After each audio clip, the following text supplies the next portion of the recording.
Resuelve las dudas sobre el teletrabajo para pymes y autónomos con empleados. 4 sentencias sobre los empleados que trabajan en remoto. Varias sentencias dictadas en 2025 por el alto tribunal han aclarado hasta dónde llegan las obligaciones de los negocios con empleados trabajando de forma remota. Por ejemplo, qué gastos deben compensar y qué condiciones pueden imponer. Con el auge del teletrabajo y el rápido avance de los medios de comunicación online, muchos negocios y pymes se han visto inmersos en esta nueva tendencia, el teletrabajo, en gran parte desconocida para la mayoría y enmarcada por una normativa reciente con flecos y no del todo clara.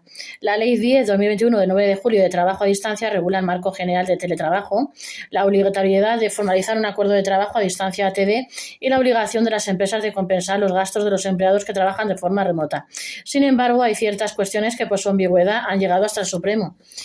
En 2025 han llegado al alto tribunal 4 conflictos en este sentido, que resultan especialmente relevantes para aclarar cuestiones como qué gastos deben asumir los autónomos o hasta qué punto pueden las empresas imponer u ofrecer determinadas condiciones a sus empleados en remoto, entre otros aspectos. El Supremo aclara cuestiones para las empresas con teletrabajo. Los acuerdos individuales no pueden contradecir la ley de trabajo a distancia. Las empresas deben compensar los gastos de teletrabajo. No se puede imponer cláusulas que impidan reorganizar el teletrabajo. El Supremo impide que las empresas contraten libremente al trabajador en su número personal. La cláusula es válida si se limita a causas de urgencia. La empresa sigue obligada a proporcionar los medios de trabajo. El domicilio del teletrabajador se reconoce como su centro de trabajo a efectos judiciales.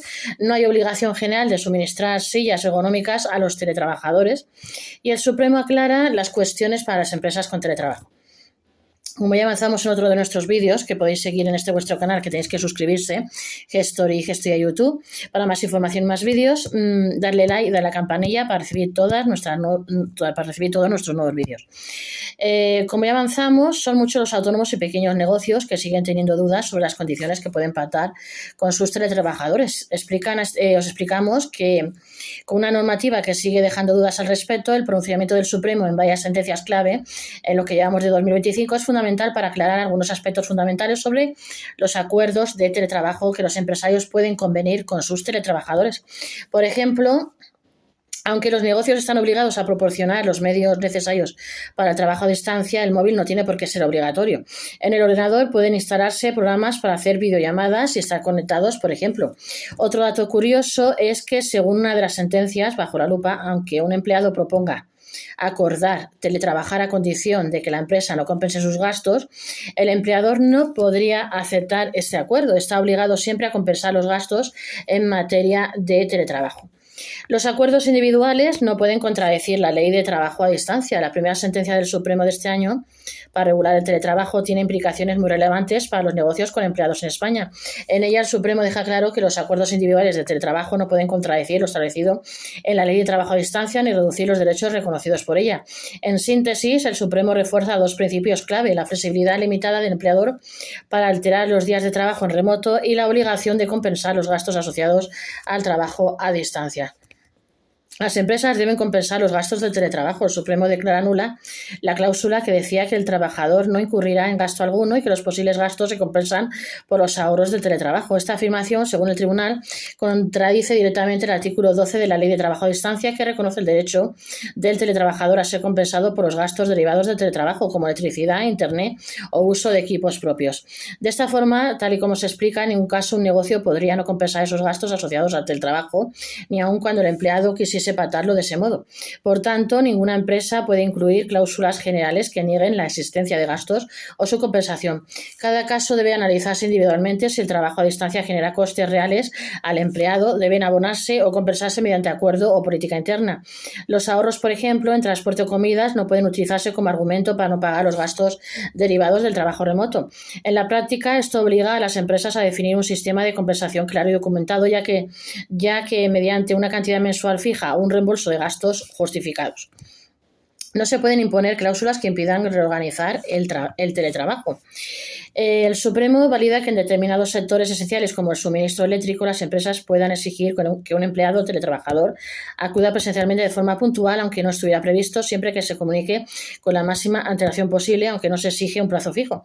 Sin embargo, no pueden regularlo mediante cláusulas rígidas que prohíban totalmente la alteración de los días de teletrabajo ni abusar de esa facultad. Deben documentar siempre la necesidad de actuar con buena fe. El Supremo impide que las empresas contraten libremente al trabajador en su número personal. Esta sentencia del Supremo supone una advertencia clara para los pequeños negocios autónomos con empleados. Solo se puede contratar al trabajador por vías personales en casos de verdadera urgencia y nunca como práctica habitual de gestión.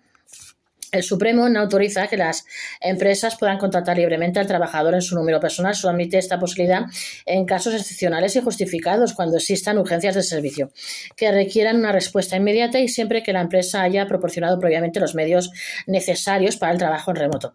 En otras palabras, el móvil personal no puede convertirse en una herramienta habitual de trabajo, su uso solo puede producirse en supuestos extraordinarios y bien delimitados. La cláusula es válida si se limita a casos de urgencia.